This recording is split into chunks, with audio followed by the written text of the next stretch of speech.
people, it's your girl Adiola. Today we're starting with an inspirational story. Ladies and gentlemen, please meet the 2021 winner of the Global Open Mathematics Competition, 15-year-old Nigerian lady Faith Odunsi. Guys, this girl beat contestants from the US, the UK, China, all European countries, all other African countries, Indonesia, Philippines, all of the Asian countries, and Australia in a global math competition. I'm like, what? What was I doing when I was 15? I don't even know. But girlfriend is a genius, mommy. Now, you know what pissed me off? The grand prize was $1,000. I said, what's that? Like, seriously, $1,000. Like, don't get me wrong. It's a lot of money. If you dash me $1,000, I will collect it. I will invest it in stocks. But this was a global competition. Sure, they can do better. In any case, we're so proud of her for making us proud. Thank you so much, Faith. And prior to this, Faith has won so many other mathematical competitions, including the Olympiad. I'm like, girl, like she is so smart. Anyway, our second inspirational story. Well, what's supposed to be our second inspirational story, if not for the enemies of progress?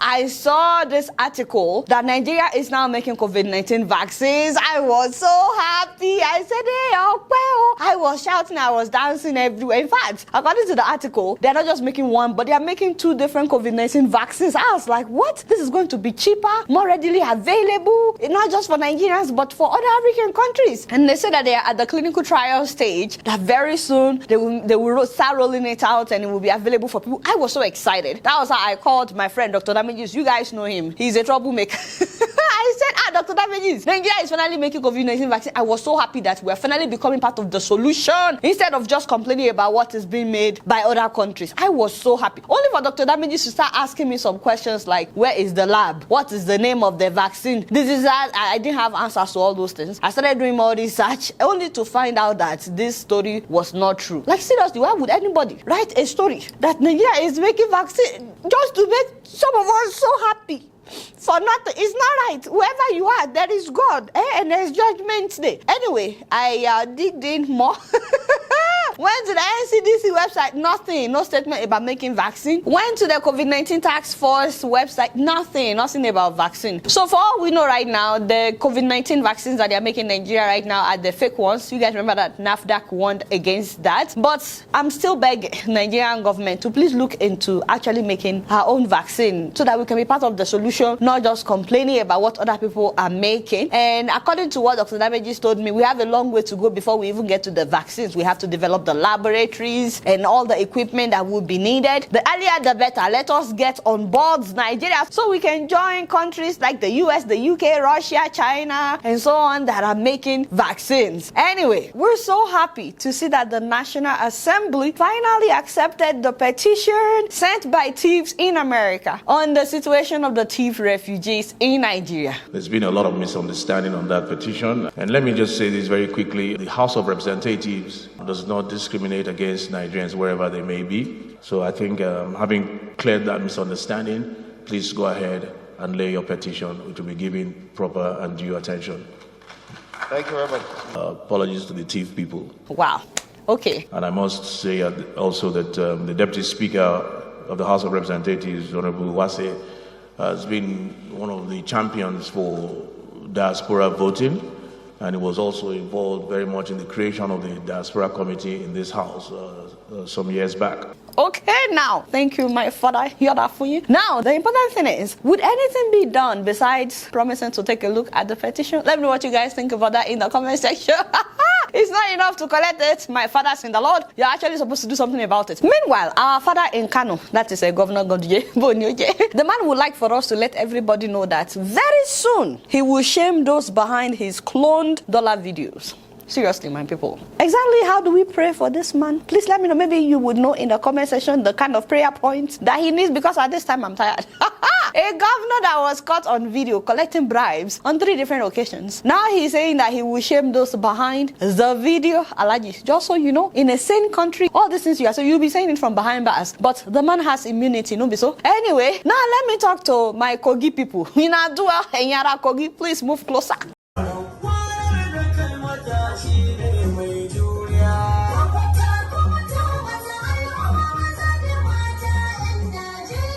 First of of all, nobody sent you. Like, seriously, nobody sent you. Instead of you to come and show your face, now that we are at 500,000 subscribers, oh, you will show your face by fire by force. You cannot escape it. Second of all, you see, let me talk to you. This is why it's not good to stage anything for the camera. Like pretending that you're actually working out regularly. Because Nigerians are talking, you know, they are saying all kinds of things. They are saying you don't actually work out. That if you actually work out, your stomach will not be that big.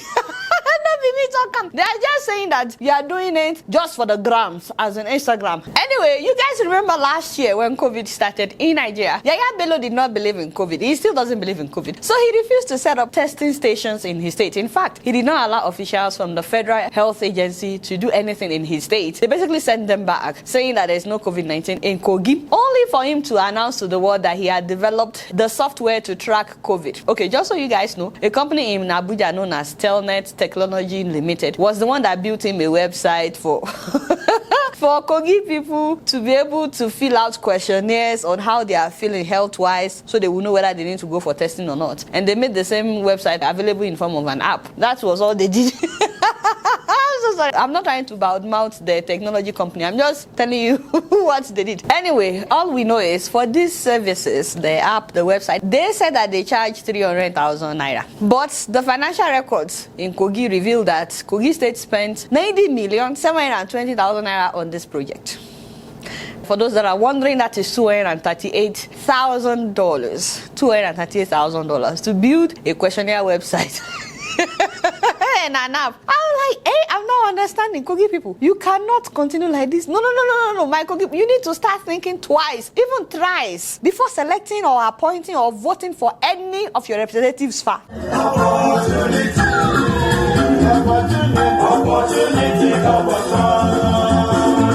Exactly what is your problem today? No, you must talk. You need to say. Because they will think I'm the one doing this and I'm not the one. You are the one behind all these things. Anyway, an official of the state in Kogi told Premium Times that the government actually spent less than 1 million naira for their project. And this official could not defend the 90.7 million that is on the expenditure, what is on paper. You get what I'm saying? Just imagine from 300,000 to 90.7 million naira. The devil is a liar. What did Yaya Bello do with 89.3 million naira? Laura Kansha, the website is still available, but the Wonder app where you can fill the questionnaire is no longer available. I even tried it, you know. The company said that the man only paid for 1 year of hosting. Overall, Kogi State only reported 5 cases, and that was July of last year.